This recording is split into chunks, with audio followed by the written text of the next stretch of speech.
Hei, mina olen Linda Tetsman ja ma olen tuntud kui vägev naisaerutamisduo koos Anette Baumiga, tuntud kui Huum Sauna kajaktiim laias maailmas. Ja minul on hea meel sulle anda teada, et sul on võimalus saada kogemust minu kaudu, kuidas siis Võhandu maratoniks valmistuda. Sest isegi kui kellelgi on tunne, et meie oleme eluaegsed sportlased, aerusportlased, lapsest saati paadis olnud, minu puhul ei vasta see tõele, sest minu lapsepõlvesport oli ratsasport, hobustega tegelesin ja aerutamise juurde ma tulin aastal 2014, kui ma läksin esimest korda Võhandu maratonile. Ja just täpselt sel hetkel, kui ma seal umbes 6 aega enne Võhandu maratoni mõtlesin, et tuleb minna, on tahtmine minna sõitma, siis olin ma täpselt sellises situatsioonis, kus ma tegelikult ei teadnud, millega ma silmitsi seisan. Ma ei teadnud, mis asi see paat on, aer, mis on vaja teha. Selle koolituse võtmes ma tahan kõige sellised pidepunktid läbi käia, vaadata just sellest vaatevinklist, mida mina olen kogenud, milles olen mina õppinud, targemaks saanud, mida ma olen praktikasse pannud ja mis on ka edu toonud nii mulle kui meie paatkonnale ja kui ka meie klubi liikmetele. Me räägime ettevalmistusest, kindlasti puudutame varustuse teemat, sest varustus on spetsiifiline, ei ole päris tehnikasport, aga päris tehniline ikkagi. Räägime põgusalt treeningutest, kindlasti ka toitumisnipid ja saatemeeskond. Saatemeeskond on Võhandul väga oluline. Ja eraldi vaatena teeme ülevaate Võhandu jõest ehk siis rajast, mis sellel sõidul ees ootab. Küsimus on, mis on eesmärk?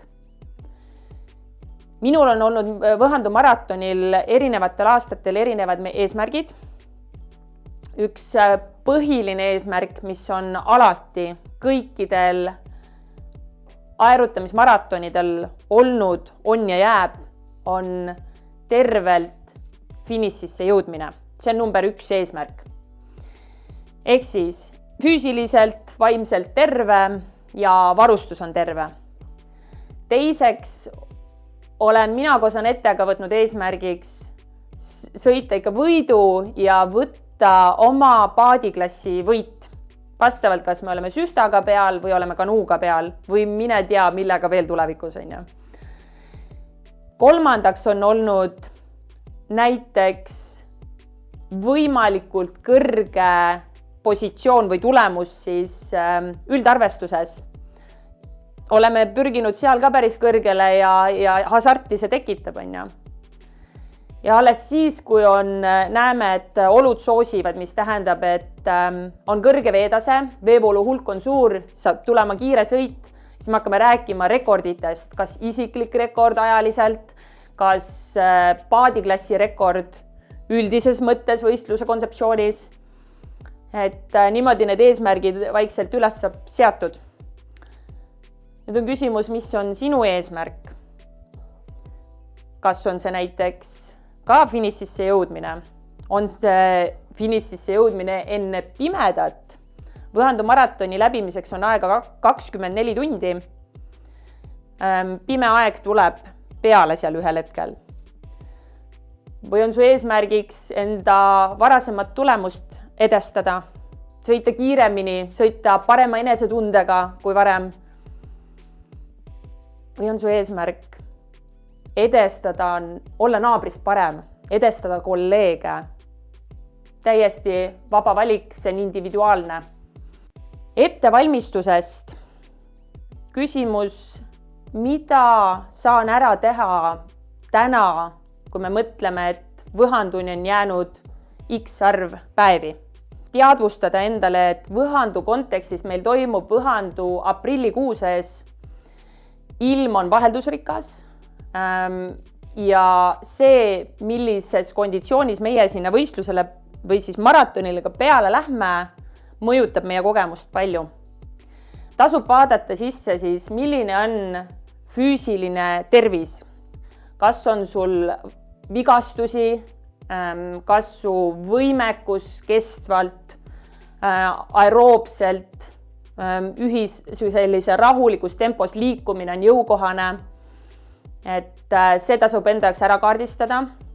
Kindlasti toitumine, kütust on vaja igaks treeninguks, funktsioneerimiseks igapäevaelus, ööpäeva rütm, uni, magamine. Enne sellise maa läbimist on mõistlik teha mõned liigutused ka, ehk siis treening, mida ma treeningu võtmes saan ära teha ja kindlasti targalt treenides, mitte nüüd kukud uhama ja viid ennast ülekoormusega vigastusteni vahetult enne võistlust siis kohtuma. Ja mis on sinu mõttemaailm? Mis on su suhtumine iseendasse ja sellesse pikka distantsi, mis sind ees ootab? Ja muidugi juba nimetatud aerutamisvarustus, saada tuttavaks varustusega, millega sa seda sõitu lähed sõitma. Võimalusel käi ära terviseuuringul, kui on vigastused all, konsulteeri oma füsioterapeudiga või küsi nõu. On kindlasti väga head harjutusvaramud, kuidas toetada oma vigastatud kohti.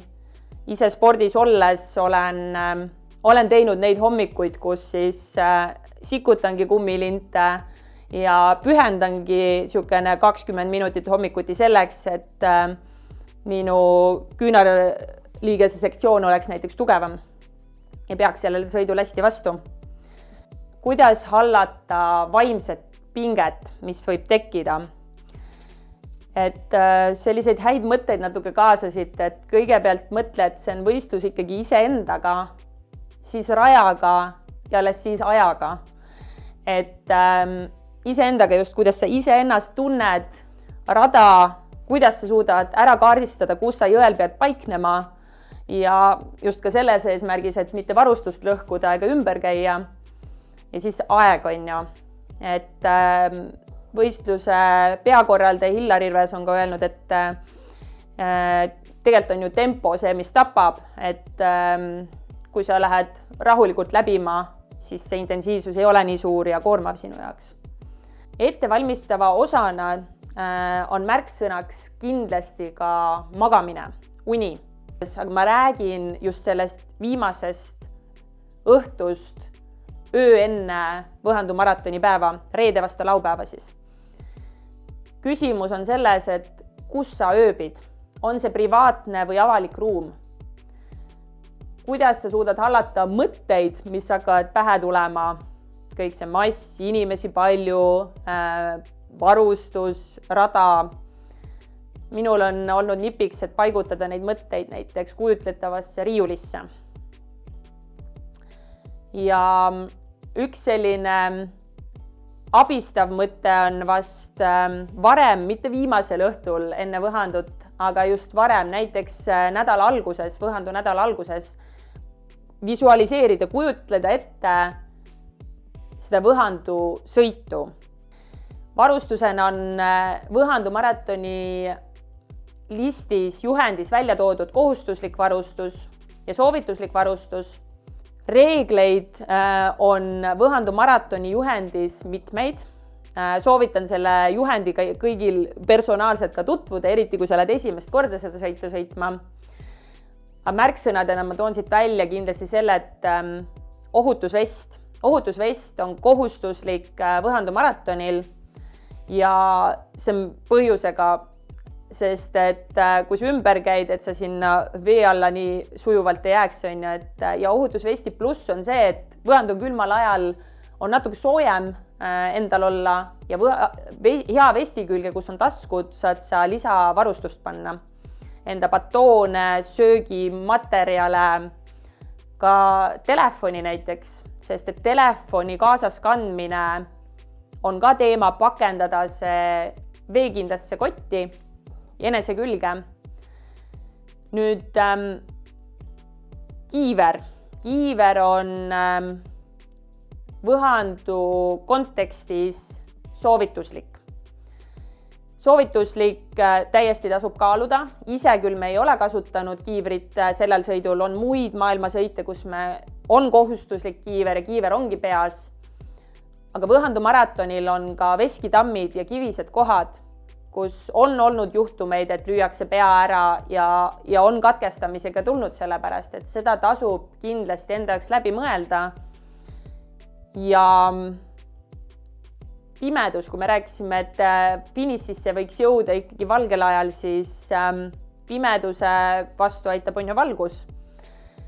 Ehk siis pealamp kaasa, mis aitaks natukenegi orientiiri või siis kas või iseendaga tegelemist aidata näha sellel pimedal ajal. Ja muidugi mõtle läbi, kuhu sa prügi paned. See, mis sul batoonidest, šokolaadidest ja võib-olla mõnest pudelist tekib, et kuhu sa selle paigutad, see tasub läbi mõelda. Ja Võhandu on väga selgelt välja toonud, et isiku joobeseisundi kontrollimine ja tuvastamine on reaalne asi Võhandu maratonil. Ei tasu tulla sinna alkoholijookidega, ära pane ennast ega teisi riski alla. Eraldi teema on siin kaasvõistlejate takistamine või siis ka suhtlus nendega. Minul on kogemus, kus kaasvõistlejatega on õnnestunud koostööd teha, lähme koos kiiremini edasi, motiveerime üksteist, aga jällegi kitsas olus, kuhu pressitakse pudeli kaelasse, on meil Tammula ringi pealt jõuame jõkke, läheb pudeli kaelaks ära, siis tasub hoida seda rahumeelt iseenda hinges, leida see ruum, näha võimalusi, kuhu liikuda, et mitte sihilikult takistada kaasvõistlejat. Ja kui nüüd võistlus sinu jaoks lõpeb, katkestad võistluse, siis on oluline, et sa annad teada sellest korraldajale, see on kohustuslik, sest mõelge nüüd Võhandu maratoni peakorraldaja, milline vastutus ja mõttepilv, kas kõik stardist finišisse ilusasti jõuavad või vee pealt vähemalt siis ära saavad sealt, kus vaja, see hõljub seal peal kohal kohe kindlasti tugevasti.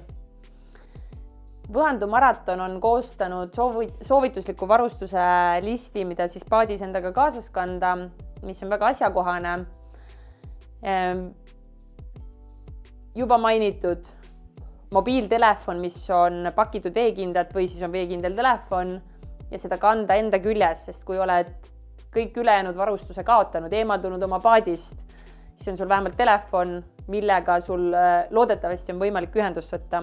Loodetavasti sellepärast, et kõik võrgud, mis ümberringi on meil seal Võru ääres ja Võhandu ääres, need mastid saavad üle koormatud. Kui sa kasutad oma telefonis GPS-i või muid jälgimisrakendusi, siis tasub kaasa võtta kindlasti ka akupank. Nii et need tasub üle vaadata. Ja pealambid, millest juba on räägitud, valgust hakkab vaja minema jõel siis sõltuvalt ilmastike oludest alates umbes 9:30 õhtul. Riided, mis on kaasa pakitud, veekindlalt, et oleks midagi selga panna, kui oled ümber käinud ja tahad sõitu jätkata. Minu poolt on mõtteid kaasa tulesid just eriti selle varustuse teema koha pealt, et proovi järgi kõik oma varustuse elemendid, saa tuttavaks, mis paadiga sa lähed, kuidas sa seal istud, kas sa istumise ja jalakauguste suhte oled süstas paika saanud või milline istumise alus sul on, mida sa vajad sinna, et sul natukenegi parem oleks. Mõttega, et parem hea aer kui kallis paat. Aer on personaalne, minu jaoks vähemalt alati personaalne olnud, isiklik, ma tean, kuidas see minu jaoks töötab, et hea aer ja oma aeru tundmine, see võib aidata sind paljudes olukordades. Kindlasti eraldi teema on jäsemetega, mis vajavad sooja, kui me mõtleme, et külm aeg on, mida kätte panna, mida jalga panna, jalad saavad märjaks, kui paadist välja tulla. Ja võtmetähtsusega on siit kihiline riietus. Hea siuke tuulekindel jakk, sinna alla saab erinevaid kihte panna, et lähtudes sellest, et kui külm või soe on. ja siis on küsimus, kuidas riideid seljast ära võtta, kuidas riideid vahetada. Miks üldse selline küsimus, et igapäevane tegevus ju meil, aga vaadake, kui käed on külmad. Käed on külmad ja siin need sõrmed ei taha väga midagi teha, siis riietuse vahetamine, kui sa sõidad näiteks koos oma paadikaaslasega, siis kas või 2 peale või kohtudes oma support tiimiga, nende abiga vahetada ja panna selga siis kuivad riided. Lisavahendid, mis tasub mõelda enda jaoks veel selle sõidu mugavdamiseks, aga ka probleemide ennetamise vaatevinklist, on joogisüsteem, Camelbag, joogikott.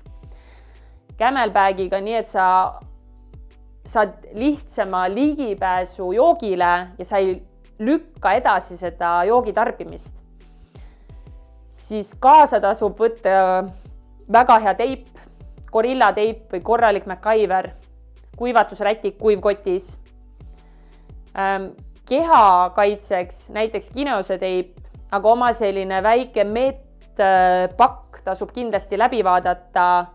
Spordikell või käekell, et näha aega. Ajataju kaob, aja nägemine, teadvustamine on oluline just see, kuidas sa endale kütust juurde annad, ehk siis söömine, joomine. Ja üldse ajataju, millal pimedaks läheb. Kuidas olla nähtav oma tiimile. Ülikeeruline on selles tohutus segasuma suvilas, kus on väga palju ühesuguseid veste, riietusi ja väljanägemisi aerutajate suhtes, ka paate ühesuguseid. Siis kuidas sa teed ennast nähtavaks? Üks variant on tõesti GPS tracker, aga muidugi kõige parem on ikka väga silmapaistev riietus või siis paat, mille järgi aru saad. Ja mõttekoht on ka raadiosaatja, sest et tõesti see on kohati ainus toimiv kommunikatsioonivahend, sest mastid on ülekoormatud. Nüüd, kui mina mõtlen ajast tagasi, mis oli esimene selline investeering varustusse, aerutamisvarustusse, siis need olid sussid. Jalad on üliolulised võhandu sõidul, sest et paadist on vaja välja tulla, paati on vaja siseneda ja jalad saavad märjaks. Suss, mida mina käes hoian, on Hikko tootesarjast Tsimpi suss. Ta on siuke paksem neopreen, tald on ka paksem, miks ma räägin, millega võrdluses paksem. Me kasutame sellist hästi õhukest sussi suvel või soojemal ajal, aga need on soojemad sussid just külmemaks ajaks ja sussid annavad sulle eelise just selles, et kuidas pedaale tunnetada, kuidas paadis, kus need jalad asetsevad, kuidas tüüri, süsta puhul siis tüüri kasutada. Et see on oluline ja vaata, kui neopren on selline huvitav materjal, et kui see saab märjaks, siis tegelikult ta püüab hoida seda keha soojust sinu kehas. Nii et sussid on kindlasti hea mõte ja külmemal ajal veel mõnusam mingi merino või väga hea sokk lisaks siia. Omal ajal esimest korda, kui Võhandule läksin, siis ma käisin seal muidugi jooksutossuga, mis ei ole mugav, märjaks saab niikuinii ja pedaali tunnetus süsta mõttes ei ole hea. Kummik ka jällegi ebamugav, läheb vett täis, nii et tõesti tasub mõelda susside peale. Ohutusveste on erinevaid, rentnikelt tulevad eritüübilised. Meie Anetteaga kasutame Hikko tootesarjas olevaid aerutamisriietusosi ja ohutusvarustust. Siin on Hikko Stamina vest. Eesti Siistpool müüb seda vesti. Miks me selle vesti oleme valinud? Esiteks, te näete, siin on käe liikumisvabadus, kogu see õlasektsioon on vaba, mõnus liigutada. Teiseks, siin on joogikoti tasku. Siin selja peal on sees, joogikott on meil kaasas, kuna me sõidame selliste kitsate paatidega, kuhu tekinööride vahele ei ole võimalik joogikotti hästi panna, aga kui teil on tekinöörid paadi peal olemas, siis vabalt võib joogikotti ka paadi peale panna. Ja veel olulisemad on need taskud siin ees rinna peal, ehk siis siin on ka lukuga tasku, siin on väiksemaid taskuid, kuhu batoone, asju panna ja siin ees on ka sellised padrunikohad, kuhu võime panna kas magneesiumampulle või mis parasjagu vajadus on. Et hästi mugav vest ja muidugi, nagu öeldud, vestid on eri mõõtudes, suurematele inimestele natuke mahukamad vestid, väiksematele inimestele väiksemad vestid, ehk siis endale sobib vest ja see saab olema sinu väga oluline sõber tervel sellel sõidul. Sussidega on seotud meil alakeha, kus saati me vette satume ja ütlen ausalt, et Paidras väljatuleku kohas võite te kohtuda olukorraga, kus sa oledki peaaegu puusast saati vees, just tagumises istmes istuv paariline, siis üli mõnusad püksid on meil olnud Hiko tootesarjast neoprenpüksid, mille täisulatus on alakeha osas täispikkuses, istmik on lisasuguse polsterdusega ja selja osa on tehtud kõrgem, kui te nüüd vaatate neid pükse. Ehk siis, kui sa istud, siis ei ole selg paljas ja mugav on tegelikult nendega olla. Varasematel aastatel, kui minul neid neoprenpükse ei olnud, siis ma sõitsin näiteks suusapükstega. Ehk siis murdmaa suusapüks ja töötas ka, aga mitte nii suurepäraselt nagu need neoprenpüksid, vähemalt minu jaoks. Toon ka välja neopren särgi, pikakäistega särgi, mis on ka külmal ajal väga hea, kas siis panna jaki alla või siis ainult sellega jahedamatel päevadel aerutada. Väga mugava lõikega, kaenlaalused on venivad. Aga jällegi, kui sa käid veest läbi ja riideid kohe ei vaheta, siis sellise materjaliga, ma ei räägi tõesti madalatest kraadidest, aga kui sul seal 10 kraadi, 12 kraadi või niimoodi on, siis meie näiteks Anetega oleme edasi sõitnud. Tegelikult kraadidest rääkides kuldne reegel on see, et aerutaja riietub vastavalt veetemperatuurile. Õues võib olla see pluss 30 kraadi, aga kui veetemperatuur on 7 kraadi, siis ei ole hea seal sõita, eriti just süstasõitjatel riietusega, kus sul on lühikesed käised ja riietus, sest et hakkab külm, kuna see külm vesi tuleb, katab su keha järjepidevalt. Ja vaata, et kõige olulisem siin just nende jäsemete jalgade kõrval on siis käed. Käed peavad hoidma aeru, millega me edasi saame aerutada. Käed peavad aitama meil toitu manustada, vedelikku võtta, vajadusel riideid vahetada, et kuidas neid käsi siis hoida. Külmal ajal vaieldamatult väga hea sõber on muhv, mida süstasõitjad saavad kasutada, sest et selle muhvi saab kinnitada aeru külge ja kätte panna niimoodi, et sul on aer käes ja hoiab päris hästi käed soojana, vajadusel saab siia alla panna õhukese kinda. Küll aga neopren muhviga on see trigger, et ajapikku ta kogub vett ja ta muutub päris raskeks. Külmakraadidega, kui me oleme mõnel korral sõitmas käinud, jäätub ära ja päris raskeks lähevad käed. Samas ta on omal kohal, ta hoiab seda sooja.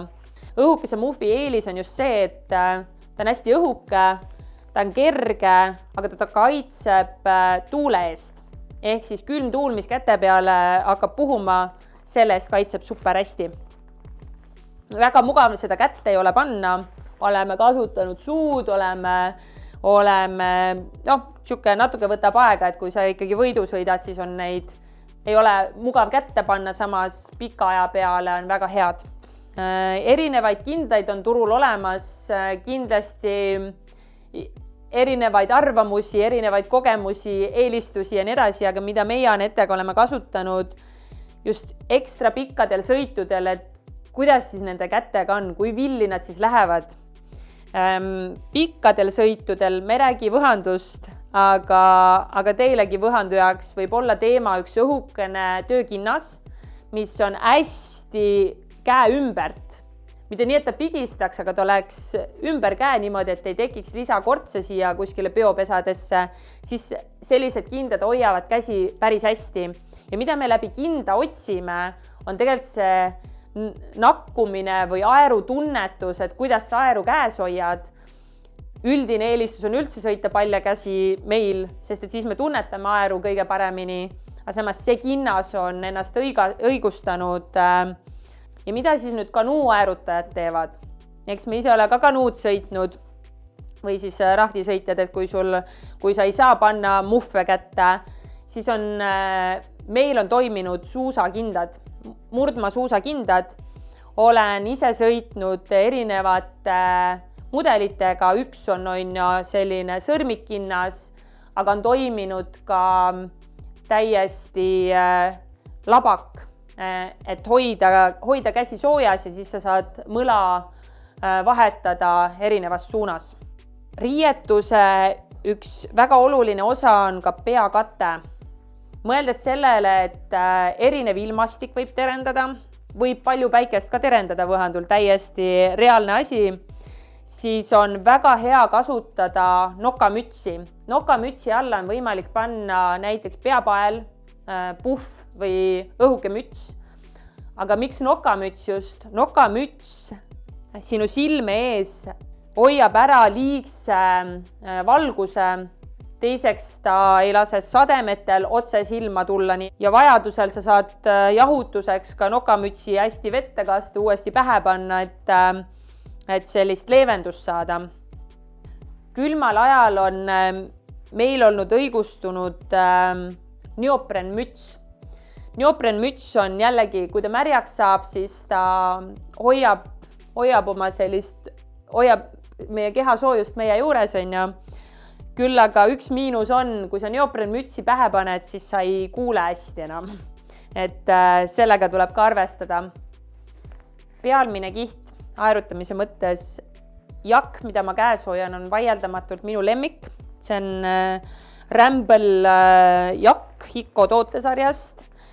Miks see minu lemmik on? Ta on niivõrd õhuke. Siia alla on võimalik eri kihte panna. Teiseks, tal on kapuuts. Kapuuts on selline asi jakil, mis võib su sõidu päästa, sest kui ilmaolustikud lähevad keeruliseks ja sa paned kapuutsi pähe, sa lähed nagu kookonisse ära, et see on super hea. Ja nendel jakkidel on näiteks käeosadel on neopren kätise osa, randmeosa siis, mis proovib takistada seda, et vesi sulle tuleks siia käevarre sisse, see paratamatult koguneb ikkagi. On olemas ka ilma kapuutsita jaki versioon, ka väga mugav, mõnus jakk, tuulest kaitseb. Tegelikult, kui sa mõtled seda, et see jakk hoiab sind kuivana, siis see ei vasta tõele. Märjaks sa saad ikkagi sellisel pikal sõidul, lihtsalt just see tuule küsimus on ja see, milline isolatsioon su keha ümber tekib, on teema. Ja kui arutelus on olnud ka see, et kas kalipso või kuivülikond, siis tegelikkuses minu kogemusena kalipsoga ma pole sõitnud pikki maid. Ma ei valiks seda mitte mingil juhul, sest kalipso ei ole mugav istumise kontekstis. Kalipsol on omad kohad, aga aerutamise mõttes ei ole mugav, sest et kogu õlavõõtmeskond, liikuvus, see on küsimärk seal. Ja kuivülikond külmal ajal rahulikult matkates, rahulikult liikudes, täiesti teema. Kui aga sa oled võistluslik, kui sa ühel hetkel hakkad sprintima, võib juhtuda midagi, mis minuga juhtus. Ma kuumenesin üle kuivülikonnas, ma vettisin läbi, aluskihid ei olnud ka kõige paremad ja järgmine hetk ma külmusin sinna sisse. Ehk siis kuumened üle, higistad hästi palju ja siis järgmisel hetkel hakkab sul külm. Kõige parem mõte, mida mina soovitan oma uutele tulijatele, kes sõitma tulevad või minu käest konsultatsiooni on küsinud, võtta kaasa mitu setti riidekomplekte. Ehk siis paati tasub panna tegelikult kaasa, kui sul on support-tiim olemas, okei, paned ühe seti endale kaasa, aga teine sett on kindlasti ka autos juba olemas. ja ma räägin pealast jalatallani uus set, uued püksid, sokid, aluspesu, särk ja nii edasi, on ju. Et ja miks mitu setti peab valmis olema, kui sa ainult ühega arvestad, siis sa põhimõtteliselt võid oma sõidu lõpetada, kui sa oled ümber ära käinud, sest et siis sa paned selle kuivaseti selga ja võid koju on ju minna. Mis saab siis, kui sa järgmine hetk ümber lähed? Mida meie kasutame selle Ramble jaki all näiteks, on jällegi väga heade lõigetega tehtud pikakäistega spordisärk, aga sa võid valida omast kapist, mis sulle hea ja paras on, mida sa muidu sportimises kasutad.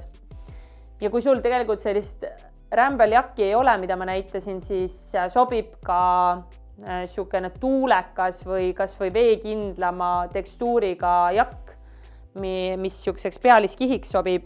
Ja siis alumisi kihte paned sa siia lisaks ühe suusavesti alla, paned sa siia lisaks veel teise pikakäisega särgi täiesti nii, nagu tunne nõuab ja vajadus on.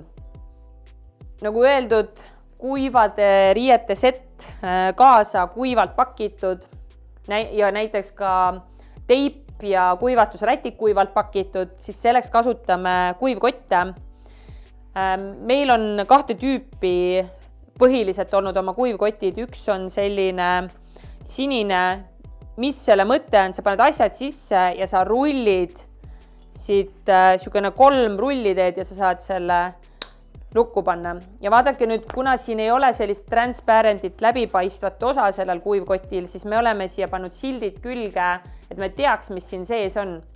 Et siin punasel on isegi näha sellist silti. Ja mis vahe, miks mul on sinine ja punane? Punane kuivkott oli ülilahe avastus meie jaoks ja miks meil on olnud ruumiga kitsas mõnedel sõitudel, et kuidas pakendada kogu oma varustussüste ära, siis selle punase koti eelis on see, et kui sa selle kinni kerid ja sul siia õhk sisse jääb, siis on sul võimalik siit õhk välja lasta. Et väga praktiline ja väga hea kott. Ja nüüd ikkagi see pikk istumine. Kuidas neid tunde siis veeta ära istuda seal paadis ja kuidas enda istmiku olukorda siis parendada. Pikkadel sõitudel oleme me kasutanud keelpatju. Muidugi iste on võtmetähtsusega ja need sõitjad, kes teavad, kuidas üks või teine iste nii-öelda maitseb või passib, no see on kindlasti maitse küsimus, aga keelpadi on väga hea olnud, ta ei sõida paadis ringi, ta istub selle põhjaga ilusasti istme põhja ja siin peal on juba päris hea istuda. Mida veel kasutatakse, nõhukesed sellised võimlemismati osad, millest lõigatakse välja, aga jällegi katseta see läbi enda jaoks ja pea meeles, kõik, mis sa sinna paati paned, peaks olema nii kinnitatud, et kui sa ümber lähed, et need jõevooluga allavoolu ei läheks. Ja siin ma näitan teile ühte niisugust toredat vidinat, mis on aerunöör. Aerunöör on selline huvitav asi, mida kogenud sõitja mõtleb, et natuke nagu piinlik kasutada, sest et aeru kaotamine iseenesest on probleem. Kuidas sa sõidad edasi, kui sul ei ole aeru? Mis on see parim aer, millega aerutada? No eks see parim aer ole ikka hirmsasti see kõige kergem aer. Kui mõelda, kui 1000 kordi sa aerutõmbeid sooritad, no on ikka hea, kui see kerge on küll. Parim aer on see, millega sina oled harjunud, mida sa oskad käsitleda. Kanuaerust on meil näidiseks Raab Paddlesi mudel, mida siis konkreetselt on etteaer. Oleme harjunud, siit on näha, et ta on natuke nurga all ka, parem selline käts või aerutõmbe algus siis kanuaerutamistehnilises soorituses. Enam levinud süstaaerud on sellised eurolabad, mis tähendab, et ta on silelaba, kui siit vaadata, pigem mõeldud sellise madala aerutamistehnilise sõidu sooritamiseks. See on nagu ütleme nii, et võrdlemisi lihtsasti käsitletav aer ja enam levinud siis rendi rendiaerude kontekstis. Ja nüüd on käes mul minu reliikvia, minu aer, millega olen sõitnud ära ühe kõige ogarama sõidu siis maailmas Yukoni sõidu ja tegemist on Bratša maratoni mudeliga. Bratša 4 on mudeliks ja maratoni mudel tähendab seda, et sellel kulpaerul on ots on tugevdatud ehk siis kui see saab kive, siis ta ei lähe puruks ja ta tõesti peab hästi vastu. Nüüd kulpaer, Bratša 4 on tehnilises mõttes, näha on siit on kulp ilusti on ja aerutamist tehnilises mõttes ta on nõudlik. Nõuab head tehnikat, pigem kõrge aerutamistehnika sõitmiseks mõeldud. Minu kogemus ütleb seda, et kulpaer, kui sa seda hästi käsitled, istub paremini vette kinni kui eurolaba ja tegelikult aerutamise põhimõte tulenebki sellest, et me asetame aeru vette ja siis me liigume ise edasi, ehk siis aer peab olema vees kinni ja siis me liigume paadiga sellest mööda. Ehk siis aer istub hästi vette ja kui õigel ajal see veest välja tuua, siis tekib tunne, nagu see vesi sülitaks selle aeru välja. Tegemist on üsna jäiga aeruga. Ajas oleme õppinud, et pikale maratonile tegelikult sobiks siuke pehme aeruvars, mitte nii jäik, nagu ta mul on, sest et jäik aeruvars küll laseb sul maksimaalselt jõudu rakenduda, ei paindu läbi, kuid ta on selline tugevam löök siis õlavöötmetele ja kurnab ja ei ole nii kehasõbralik. Pehmem aeruvars on siis natuke sõbralikum ja kui üks viide veel, kui te mõtlete, et ma võtan selle karbonkulbi nüüd kätte ja ma võtan kõige suurema laba, siis maratoni kontekstis, isegi kui te olete jõuline sõitja, ei ole see väärt mõte, sest et ei näe mõtet kaasas tassida rohkemat materjali, kui sa suudad ära rakendada. Väiksema labaga sa suudad ennast paremini rakendada, kui sa oled õppinud aerutamistehniliselt head tõmmet sooritama ja sa tunnetad ka vett. Nii et saa oma aeruga sõbraks, võimalusel hangi omale enda aer on personaalne. Parim paat number 1 reegel on see, kus sa tunned, et sa suudad nii-öelda püsti püsida. Ehk siis sul ei ole tasakaaluga probleeme. Sellise paadiga, millega sina oled võimeline sõitma, manööverdama, kärestikke läbima, ka toituma, võt see on parim paat sulle. Paaditüüpe on väga palju erinevaid. Kui me võtame ainuüksi süstad on toodetud erinevatest materjalidest. Kõige siuksem nii-öelda pommikindlam, kuulikindlam on plastiksüst. Plastiksüst on renditav tihtipeale ka matkakorraldajatelt. Ja miks ta pommikindel on? No kui sa ikka kivisse sõidad, siis see paat ei lähe katki, ta jääb terveks. Küll aga mis võib katki minna, on tüürisüsteemid.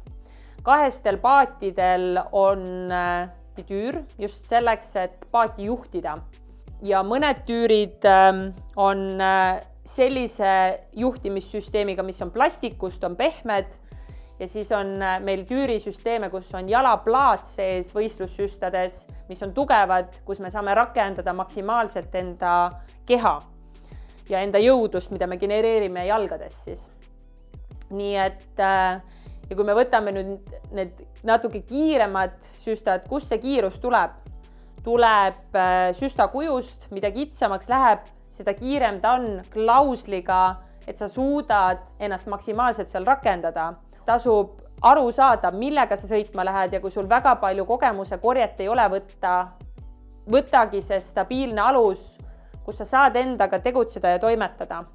Ja kanuudest on ka erinevaid mudeleid, on plastikkanuud ja on juba meil isiklikult on karbonkanuu ja need on täiesti eri tüübid, tehniliselt ka erinev sõita, aga tasub meeles pidada, et risk paadi lõhkumiseks, ümberminekuks, see tekitab nagu ekstra stressi. Minule meeldib öelda lause kaasa, et mõtle sellele, et sa ei lähe sihilikult paati lõhkuma, sa lähed sõitma ja kui sa oled endale pähe võtnud selle, et sa näed, kus sa sõidad, sa näed jõevoolu, sa näed trajektoori, siis ega sa nii lihtsalt seda paati katki ka ei sõida.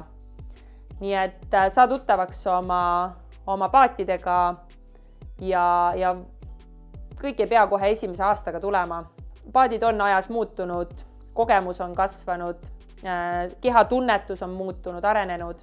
Kõige suurem nõudlus paadimudelitest on täna World of Kajaksi VK640, kus see 640 tuleb, see on paadi pikkus, kahene süst.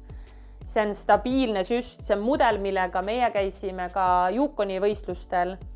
Ja tõesti, see on väga asjakohane, ta liigub hästi edasi, aga ta on piisavalt stabiilne. Seguli, mõlemad on meie Eesti tootjad, Segul Kajaksi poolt on Torpedo mudel kindlasti pilti tõusnud ja samamoodi väga hea jooksuga paat, piisavalt hea stabiilsusega, nii et ja ühestest süstadest see variatiivsus läheb juba veel suuremaks. Treeningul on erinevad osad, on üldfüüsiline ja erialane treening. Me nimetame üket ja eket, ehk siis ükke, üldfüüsiline kehaline ettevalmistus. Kui sa sellise treeningosa endale plaani tood, siis aerutamise kontekstis tasub panna rõhku kerelihastele, suured lihased on töös, õlavööde, tugev, siit korralik ja sellised erialased jõuharjutused, näiteks rõhuasetus on just rotatsioonil ja tõmbeharjutustel. Oluline on ka süvalihaskond, sest et olles paadiga vee peal, on vaja meil tasakaalu, tunnetust, mida paat meie all teeb. Ja muidugi, kui rõhuasetus on ülakehale väga palju, siis siiski ära unusta ka jalgu, sest et tegelikult tihtipeale aerutamise kontekstis, olles istudes sellises sundasendis, hakkavad probleemid pihta just jalgadest. Ehk siis jalgades ka vereringe töös, jalad ka tugevaks, üldine tunne tugevaks. Erialane treening ehk siis EKE on aerutamistehniline treening ja ütlen ausalt, see on üks suurimaid võite just hea enesetunde jaoks. Vältimaks ülekoormusvigastusi, ehk siis sa saad väga palju ära teha tänasel päeval veel enne Võhandu maratoni, tõlgendades ja aru saades, kuidas keha toimib aerutamistehnilise soorituse käigus. See on väga terendatavad aeroobsed pikemad treeningud just vee peal. Võimalusel laupäeviti, sest et Võhandu maraton toimub laupäeval. Rahulik liikumine, kulgemine, samas ka praktiseerides head aerutamistehnikat, need kõik toetavad. Aga tegelikkuses need pikad aeroobsed treeningud hõlmavadki just seda harjumist istuda, olla paadis pikalt, samal ajal tuua enda liikumise juurde vedeliku tarbimine, mõne energiat andva toidu tarbimine, et just seda süsteemi endal läbi ka harjutada. Ja kui märksõnana ütlesin, et aerutamistehnika saab olla üks suur päästevõti selleks, kuidas sinu sõit kulgeb Võhandu maratonil, siis selle tõlgendamegi lahti, mida tähendab kineetiline ahel, kuidas keha liigub. Kineetiline ahel on jõuülekanne ühelt keha osalt teisele ja mis juhtub siis, kui kineetiline ahel katkeb.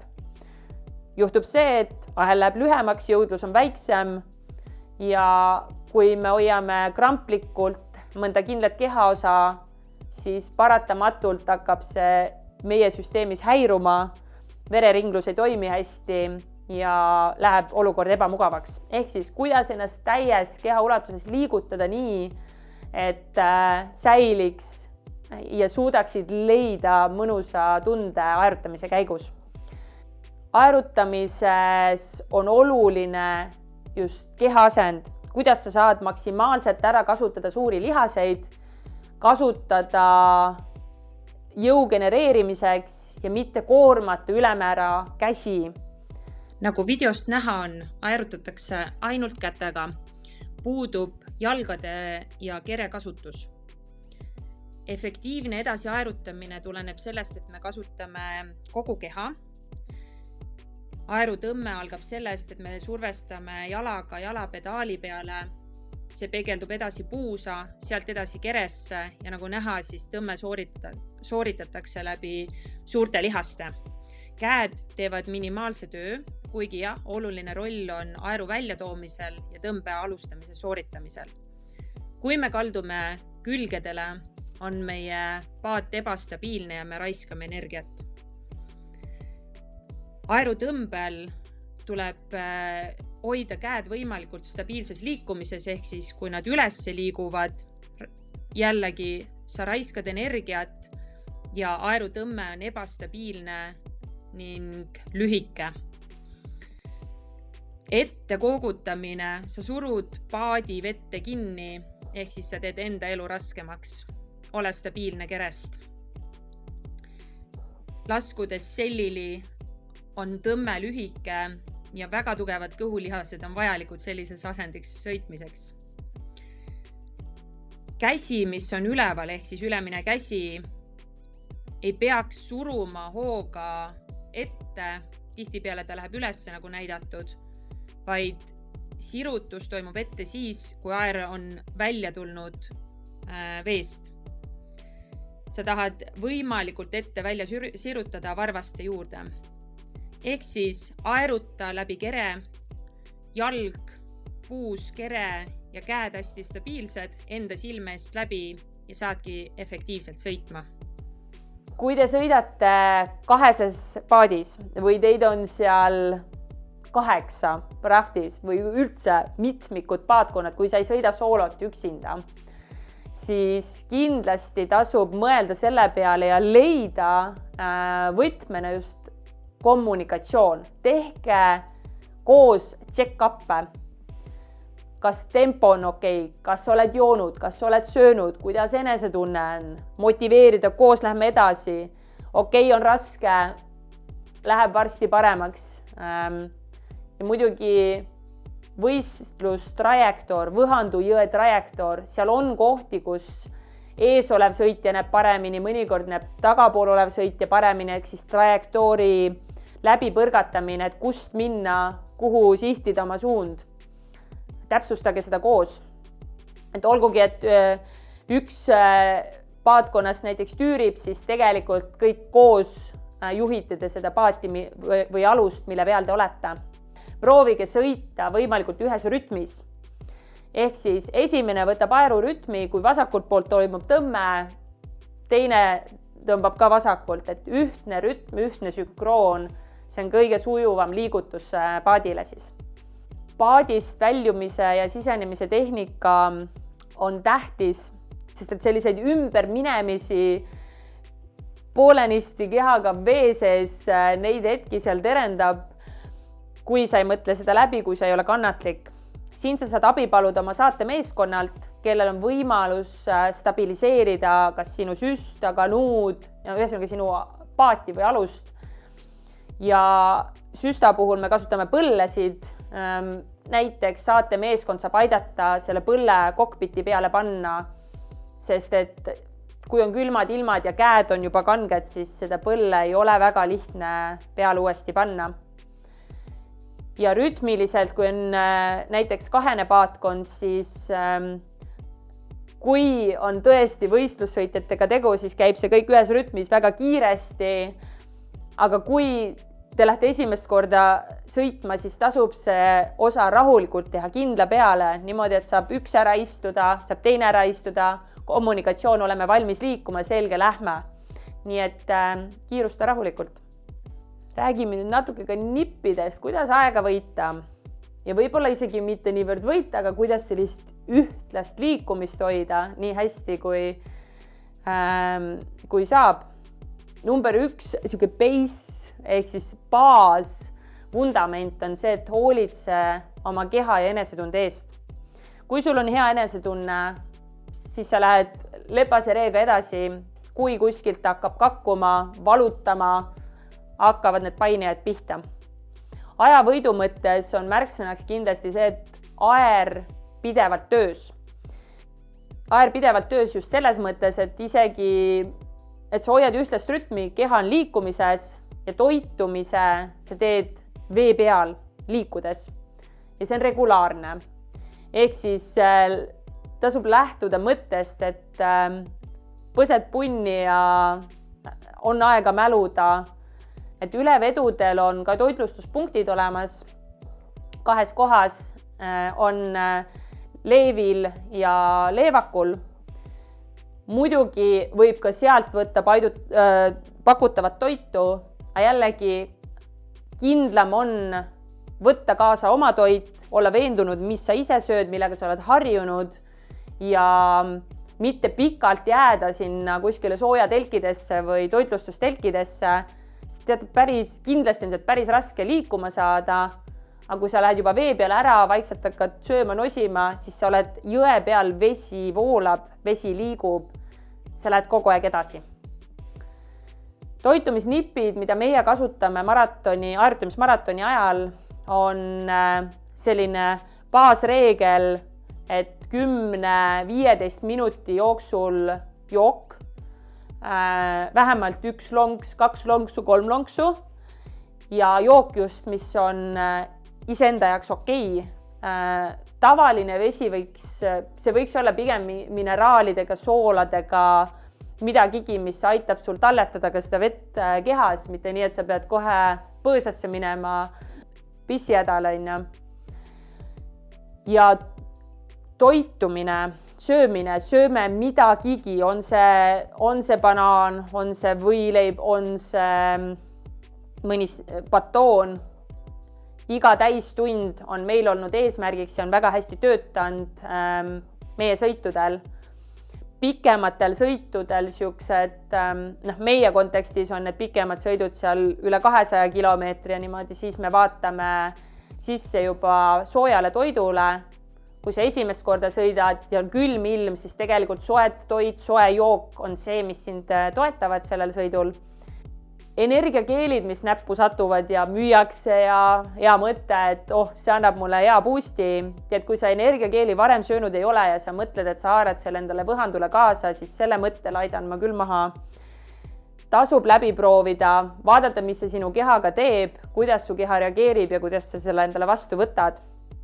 Ehk siis täiesti okei on maratoni ajal süüa ka võileiba. Meil on Anetega kaasas sellised 3-nurk võileivad pätsu masina vahel tehtud, juustu ja vorstiga näiteks olnud, et see on selline kosutavam amps olnud meil seal kas siis 3 tunni pealt või 4 tunni pealt.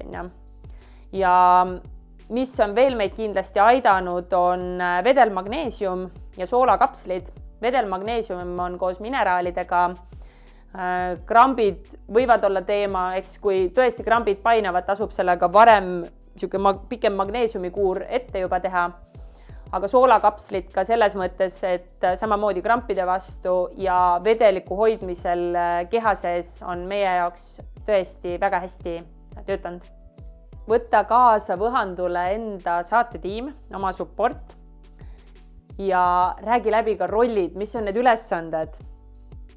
Ülesannetest kindlasti tea seda, et kõige olulisem on see kohalolu. Sa tead, et nad on sinu jaoks olemas, nad aitavad sind, keegi ootab sind. Ja ülevedusid on 4.